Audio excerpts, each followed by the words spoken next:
সাম্প্রতিক সময়ে পাকিস্তানের রাজনৈতিক ও অর্থনৈতিক সংকট ক্রমশ গভীর হচ্ছে। তেহরিক-ই ইনসাফ পার্টির নেতা ইমরান খানের গ্রেফতার ও পরবর্তী গণ আন্দোলন দেশটির পরিস্থিতিকে আরো জটিল করে তুলেছে।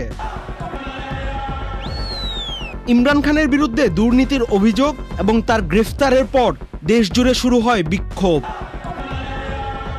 সাধারণ মানুষ থেকে শুরু করে দলীয় সমর্থকরা রাস্তায় নেমে এসে সরকার বিরোধী স্লোগান দেয়।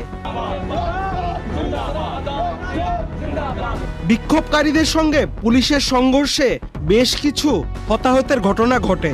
এই বিক্ষোভের মধ্যে পাকিস্তানের অর্থনৈতিক অবস্থা আরো দুর্বল হয়ে পড়েছে। ডলারের বিপরীতে পাকিস্তানের রুপির মান কমে যাচ্ছে এবং দেশটি অর্থনৈতিক সংকটের মধ্যে পড়েছে। পাকিস্তান এখন একটি সংকটময় সময় পার করছে, যেখানে রাজনৈতিক অস্থিরতা এবং অর্থনৈতিক দুর্দশা দেশটির ভবিষ্যৎকে করে তুলেছে অনিশ্চিত।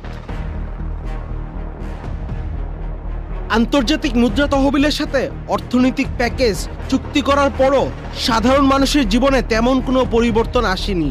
পাকিস্তান কি এই সংকট থেকে বেরিয়ে আসতে পারবে, নাকি আরো গভীর অস্থিরতার মধ্যে ডুবে যাবে? এই প্রশ্নের উত্তর সময়ই দিবে। বিশ্বজুড়ে বিভিন্ন দেশের সরকার ও জনগণ পাকিস্তানের পরিস্থিতি গভীরভাবে পর্যবেক্ষণ করছে। अगर आप अपने हकूक के लिए नहीं खड़े होंगे, आप गुलामों की जिंदगी गुजारेंगे। আহমেদ শাফি, চ্যানেল আই।